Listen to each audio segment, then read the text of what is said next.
অথবা কাফিরের মাঝখানে একটা প্রকাশ্য পর্দা দিয়েছিলাম, যাতে কাফের তোমাকে দেখতে পাচ্ছিল না।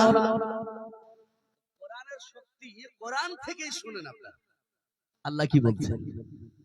আল্লাহ বলছেন নবী 15 পারা সূরা বনী ইসরাঈলের আয়াত নম্বর 15 আল্লাহ বলছেন, জবাইজা করাতাল কোরআনা, নবী যখন তুমি কোরআন তিলাওয়াত করছিলে তো তোমার সামনে দিয়ে তোমাকে রক্তাক্ত করার জন্য, আঘাত করার জন্য ফিরছিল, কিন্তু এই মুহাম্মদ আরবি, এ আমার নবী তুমি শোনো, আমি ওই যখন তুমি কোরআন তিলাওয়াত করছিলে তোমার আর কাফেরের মাঝখানে আমি একটা প্রকাশ্য পর্দা দিয়েছিলাম, কি দেখতে পাবে তোমাকে?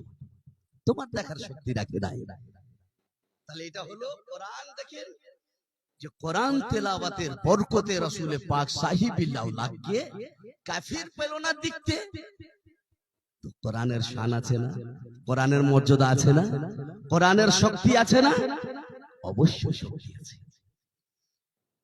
বেরাদারানে মিল্লাতে ইসলামিয়া মুআজ্জাজ সামাইনে কেরাম, আরব দেশের বিখ্যাত মাস্টার হযরতে জুবায়ের নাম ছিল। আল্লাহর কোরআন অবতীর্ণ হয়, মুসলমানেরা তারে কোরআন কি নবী কি এত ভালোবাসে, মনে হয় তার জন্য তারা জান বিসর্জন করে দেবে। আর একটু যাই তো দেখি আছে কি এর মধ্যে, যদি সার্চ করে দেখি তো একটু। আল্লাহর হাবিব সরওয়ারে কায়নাত সাল্লাল্লাহু তাআলা আলাইহি ওয়াসাল্লাম ফজরের নামাজের সময় আল্লাহর হাবিব সূরা তুরের আয়াত নম্বর 7, 8, 9 তিলাওয়াত করছিলেন। দেখি পাওয়ারটা কি, শক্তিটা কি, এর জন্য জান বিসর্জন করতে চাইছে। আছে একটু যাই। আল্লাহর হাবিব তখন আয়াত তিলাওয়াত করছিলেন। এই যে দেখেন আপনার 27 পারা সূরা তুর আয়াত নম্বর 7, 8, 9 তিলাওয়াত করছেন। কি? ইন্না আযাব রাব্বিকা লাওয়াকি মা লাহু মিন দাফি' ইয়াওমা তামুরুস সামাউ মাওরা।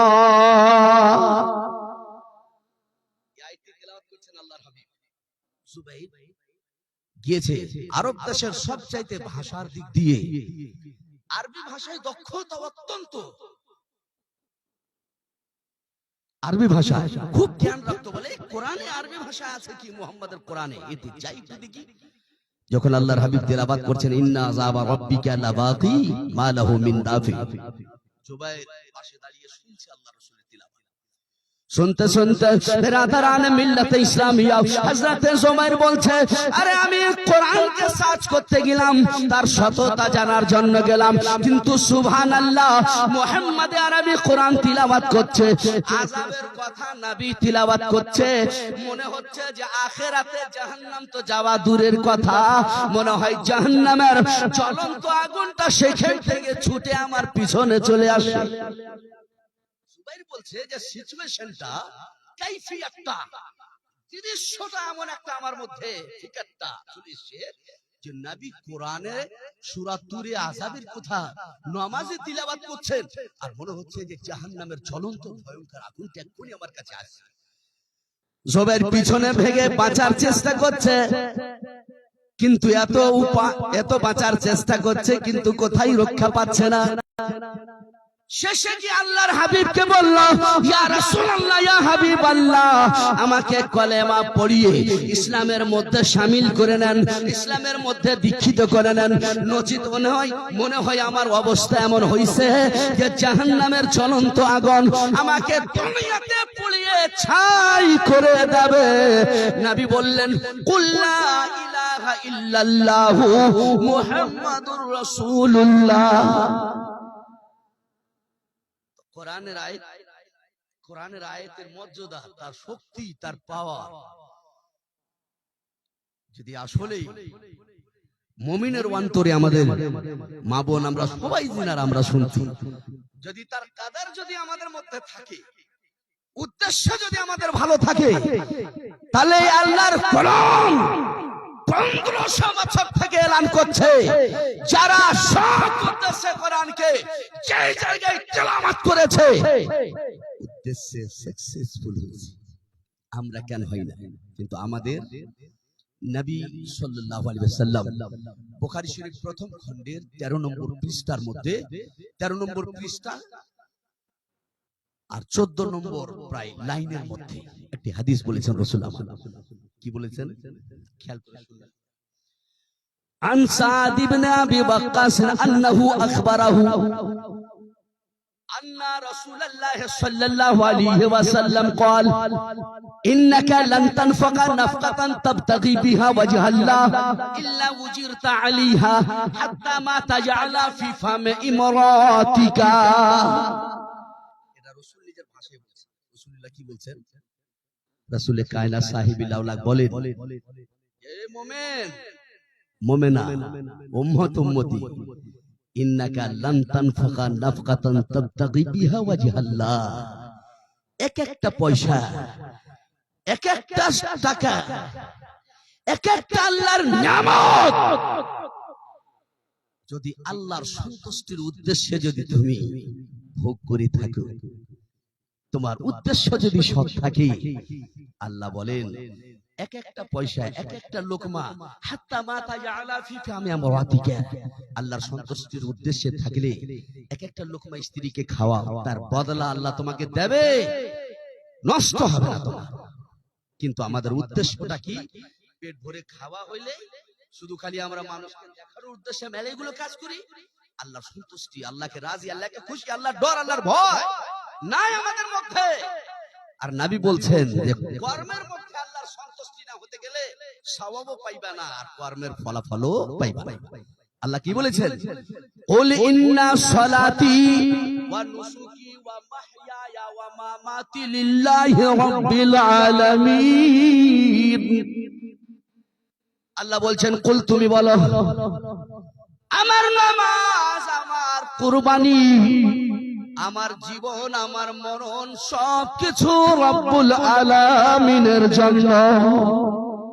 তাহলে আল্লাহর সন্তুষ্টি, আল্লাহর রাজামন্দি, আল্লাহর খুশি, হে রব তুমি বানিয়েছো। আল্লাহ বলেছেন সুবহানাল্লাহ, সূরা বাকরাতে আল্লাহ এক জায়গায় বলছেন ইয়াসআলুনাকা আনিল আহিল্লাহ, নবী তোমাকে লোকে চন্দ্র সম্বন্ধে জিজ্ঞাসা করে যে চন্দ্রটা প্রথমত যখন উঠে তো সরু হইয়া উঠে আর ডুবার সময় আবার সরু হইয়া যায়। তোমার জিজ্ঞাইছে, মানুষ পুছ করতেছে, হে নবী তুমি বলো কুল হিয়া মাওয়াকিতু লিন-নাস, আরে এই চন্দ্রের যে হিকমত তুমি দেখছো, এই চন্দ্র তো তোমার লাভের জন্য আল্লাহ সৃষ্টি করছে। আল্লাহ তোমার লাভের জন্য, তোমার সময় সঠিক জানার জন্য, তোমার জীবন যাপন সহজ যেন হয় তার জন্য আল্লাহ তৈরি করছেন। আহা, আল্লাহকে যখন বলবেন হে খোদা জমিন তুমি বানাইছো কার লাগে? আল্লাহ বলেন আল্লাযী জাআলা লাকুমুল আরদা ফিরাশা, সেই সৃষ্টিকর্তা জমিন তৈরি করছেন তোমাদের উপকারের জন্য। সূরা বাকারায় বলছেন আল্লাহ, এত বড় কথা আল্লাহ বলেছেন সুবহানাল্লাহ। এই যুবক, এই মায়ের তোমরা একটু কষ্ট করো না গো, শুনো কোরআনের কথা ভালো লাগে তোমাদের, এখন তো অনেকগুলো কথা শুরু করলাম। আল্লাহ বলেন হে নবী চন্দ্র সম্বন্ধে জিজ্ঞাসা করছে, আসমান সম্বন্ধে, জমিন সম্বন্ধে জিজ্ঞাসা করছে, হে নবী তুমি বলে দাও হুয়াল্লাযী খালাকা লাকুম মা ফিল আরদি জামিআ। আল্লাহ বলছেন যাবতীয় পৃথিবীতে জিনিস দেখছো প্রত্যেকটা জিনিস আল্লাহ তোমাদের জীবন যাপনের সুবিধার জন্য তৈরি করছেন। একবার জোরে বলবেন আলহামদুলিল্লাহ। তাহলে পৃথিবীর জমিন, আসমান, চন্দ্র, সূর্য, গাছ, পশু, পাখি যতগুলো আমরা যা দেখছি আল্লাহ বলছেন যে শোনো, যিনি বানিয়েছেন তিনি কার জন্য না, শুধু শুধু মানুষকে লাভবান করার জন্য, মানুষের সুযোগ সুবিধার জন্য তিনি আল্লাহ বানাইছেন আমাদের লাগি। একবার বলুন আলহামদুলিল্লাহ। তাহলে এইবার বিটি দেখতে জিয়া, বিয়ের জন্য বিটি দেখতে গেলেন, 10 লাখ না দিতে গেলে বিটির বিয়ে হবে না। তো বলুন তো, একজন মানুষের দাম বেশি, একজন মানুষের দাম বেশি না 10 লাখের দাম বেশি? একজন লোকের, একজন মহিলার দাম বেশি না 10 লাখের দাম বেশি? হ্যাঁ, আল্লাহ তো নিজেই বলছেন যে আমি যাহা কিছু সৃষ্টি করছি সমস্ত কিছু তোমাদের লাভের জন্য, তোমাদের সুযোগ সুবিধার জন্য। তাহলে জমিন, আসমান, চন্দ্র, সূর্য যতগুলো পৃথিবীতে আমরা দেখছি সব চাইতে দাম বেশি মানুষের। তাহলে মানুষের কিমত যদি বেশি হয় তাহলে 2 লাখের জন্য বিয়ে কেন ভঙ্গ হয়ে যায়? যদি পৃথিবীর সমস্ত চাইতে দাম যদি বেশি মানুষের হয় তাহলে একটা বাইকের জন্য বিয়ে কেন ভঙ্গ হয়ে যায়? 10 লাখের জন্য বিয়ে কেন ভঙ্গ হয়ে যায়? যেহেতু সমস্ত কিছুর চাইতে দাম বেশি হলো মানুষের। কথাগুলো বুঝতে আপনাদের অসুবিধা হয়েছে? আর একবার জোরে বলুন তো আলহামদুলিল্লাহ, একবার মহব্বতে বলে দিন আলহামদুলিল্লাহ। আপনারা নাম শুনছেন, একটা নতুন ইতিহাস আপনাদের সামনে রাখছি। বিশর হাফি নাম শুনছেন? বিশর হাফি রাহমাতুল্লাহ আলাইহি, তিনি যখন সুবহানাল্লাহ, এই বিশর হাফি রাহমাতুল্লাহ আলাইহি যখন এই আয়াতটি যখন তিনি পড়লেন, কোন আয়াতটি গো? বিশর হাফি এই আল্লাহুল্লাযী খালাকা লাকুম, আল্লাহ তাবারক ওয়া তাআলা পবিত্র কোরআন শরীফের মধ্যে আল্লাহ বলেছেন, এই বিশর হাফি রাহমাতুল্লাহ আলাইহির যখন এই আয়াতটিতে নজর পড়লো, আয়াতটি হচ্ছে যে আল্লাহ বলতে চাইছেন যে আল্লাহ পাক জমিনকে তোমাদের জন্য বিছানা বানাইছেন। আল্লাহ ওয়া জাআলা লাকুমুল আরদা বিসাতা, এইবার মনে পড়ছে, ওয়া জাআলা লাকুমুল আরদা বিসাতা, আল্লাহ জমিনকে তোমাদের জন্য বিছানা বানাইছেন। আল্লাহর ওয়ালি হযরতে বিশর হাফি রাহমাতুল্লাহ আলাইহি বললেন, যিনি সৃষ্টিকর্তা মহান আল্লাহ আমাদের চলাফেরার জন্য জমিনকে বিছানা বানাইছে। আর স্বাভাবিক একটা মানুষ বিছানায় জুতো পড়ে যায় না, বিছানাতে নোংরা পায়ে মানুষ যায় না। এই জন্য আমি বিশর হাফি, যিনি জমিন বানাইছেন আমাদের চলাফেরার জন্য, জীবনের যাপনের জন্য, এই বিছানায় জুতো পরে আমি কোনোদিন চলবো না। সুবহানাল্লাহ। বিশর হাফি যখন বললেন যে আল্লাহ জমিকে বিছানা বানাইছে, তখন বললেন যে বিছানাতে জুতো পরে যায় না, আমি আর জীবনে জুতো পরবো না, জুতো পরেই ছেড়ে দিলেন। আচ্ছা, তাহলে বিশর হাফি রাহমাতুল্লাহ আলাইহি এত বড় ওলি, তিনি কি নাপাক জায়গাতে চলতেন? গেন্দা জমিন জায়গা, বিভিন্ন জায়গাতে পশু পাখি পায়খানা করতে পারে না, তাহলে বিনা জুতাতে একজন আল্লাহর ওলি চলবেন, তাহলে তো নাপাকের পা পড়বে। তো বেরাদারানে মিল্লাত ইসলামিয়া, হযরতে বিশর হাফি রাহমাতুল্লাহ আলাইহি আল্লাহর কোরআনের আয়াত যখন পড়লেন, আল্লাহ বলছেন জমিন বিছানা বানাইছি, তিনি বলছেন বিছানায় জুতো পড়ে যাওয়া যায় না, এই জন্য জীবনে জুতো পরবো না। আল্লাহ বললেন বিশর, তুমি আমার জমিনে জুতো পরবে না, আর আমি আল্লাহ তাবারক ওয়া তাআলা তোমার জন্য পৃথিবীর পশু পাখিকে, জীব জন্তুকে বলে দিলাম, তোমরা বিশর হাফির রাস্তাতে বাচ্চা পায়খানা করবে না, কোনদিন করবে না। ব্রাদারানে মিল্লাতে ইসলামিয়া একজন ছাড়ছেন জুতো, আর সৃষ্টিকর্তা রাস্তাকে করে দিচ্ছেন পবিত্র। কষ্ট হইছে বুঝতে পারছেন আপনারা? ব্রাদারানে ইসলাম মুআজ্জাজ হযরত, সুন্দর ওয়াকিয়া ঘটনা বহু রকমের, যার মধ্যে যদি জ্ঞান না থাকে, শিক্ষা যদি না থাকে, কিছুদিনই না নেন বা পান, তাহলে তাতে আমরা লাভবান কোনোদিন হতে পারবো না, কোনোদিন লাভবান হতে পারবো না।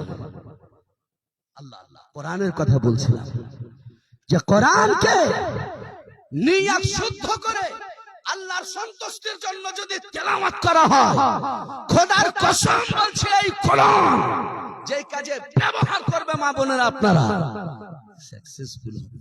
কিন্তু হাইরে মানুষ শুধু মুখটাই কোরআন শরীফ, মুখটাই মুসলমান, কর্মের মাধ্যমে কিছুই নাই।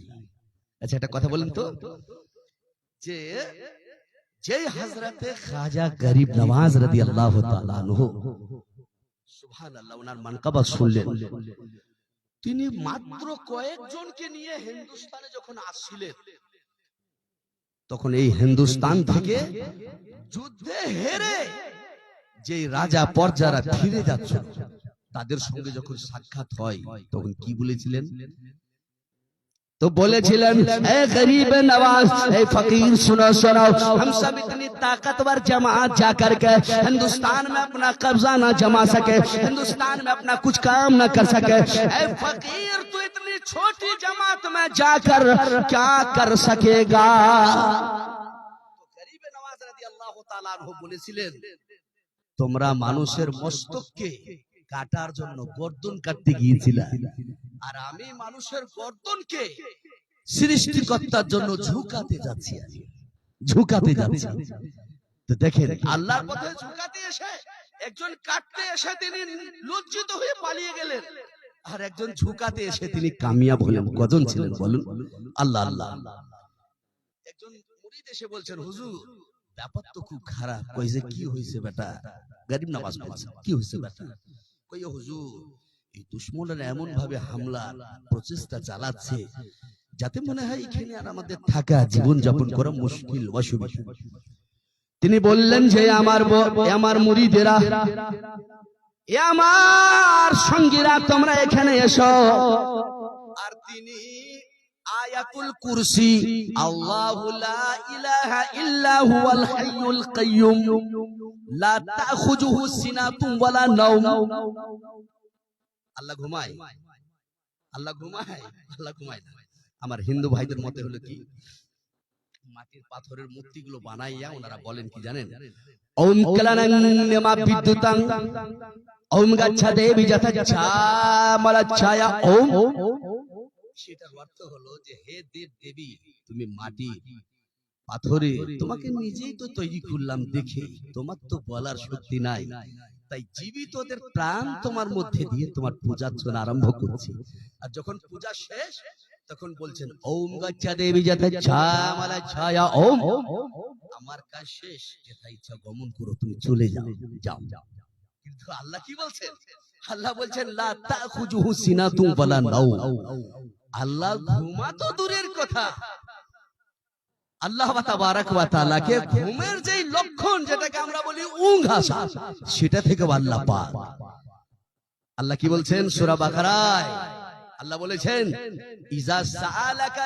ইবাদি আন্নী ফাইন্নী করিবুন উজিবু দাওয়াতাদ দাঈ ইজা দাআনি আল্লাহ বলছেন নবী তোমার বন্ধুরা মুমিন মুমিনারা পৃথিবীর মানুষেরা যদি জিজ্ঞাসা করে রব কোথায় সৃষ্টিকর্তা কোথায় আল্লাহ কোথায় যদি দরখাস্ত দেয় তোমাকে জিগায় পুজ যদি করে হে নবী তুমি বলে দেবে আমি আমার বান্দা বান্দীদের দেহের রগ চাইতে বেশি নিকটে রয়েছি যখন আমারে ডাক দেবে আমি আল্লাহ আমার বান্দা বান্দির ডাকে আমি সাড়া দেব তাকে নিরাশ করব না বলুন সুবহানাল্লাহ আল্লাহ বলছেন নবী আমি ঘুমাই নাই ঘুমের লক্ষণ আমার মধ্যে নাই সৃষ্টিকর্তা মরে যায় না সৃষ্টিকর্তাকে জীবিত করতে হয় না আমার বান্দারা যদি জিগাই তোমাকে তুমি বলবে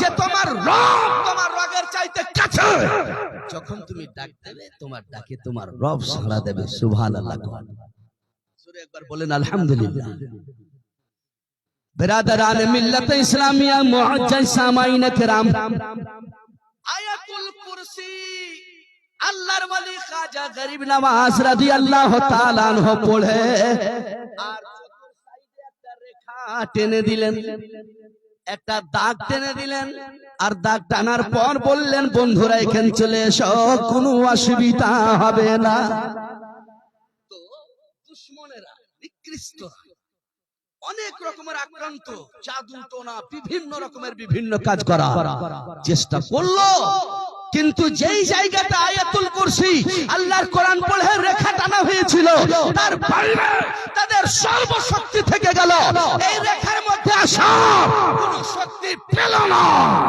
আল্লাহর কোরআন আয়াতুল কুরসির বরকতিটা একবার বলি আলহামদুলিল্লাহ কিন্তু আমাদের তো শুধু মুখেই থেকে গেল দাদি আর প্রতি জলসা শুনতে গিয়েছে রাস্তায় বৃষ্টির জল তো দাদি কাপড় টাইল গাইতে ঘুরটি পর্যন্ত নাইছে নিয়ে আসতেছে প্রতি কয় যে মলি সাহেব কয় পায়ের তলাটা বাদ দিয়ে তো সব তো পদ্মা ঢেকে রাখতে হবে। কই যে ও ছোট মানুষ আবার কথায় ধুইছো, ধুয়ে নিয়ে আসতেছো। আমি তো সেখানকার কথা সেখান রাখছি, আমি একটাও কোনো কিছু আমি নিয়ে আসছি না। এটাই হলো আমাদের এই অবস্থা। এখন এই অবস্থা আমাদের হয়ে গেছে। আচ্ছা একটা কথা আপনাদের সামনে বলি, বলুন তো আপনারা, এই যে আমাদের হযরত আল্লামা মাওলানা মোহাম্মদ বাবুল ইসলাম সাহেব দাদাজি আমার প্রোগ্রামের সাক্ষাৎ থেকে পরিচিতি আমাদের, তো উনি যে বললেন যে সেখানে কোনো বিশেষ ফ্যাসিলিটি নাই, আমল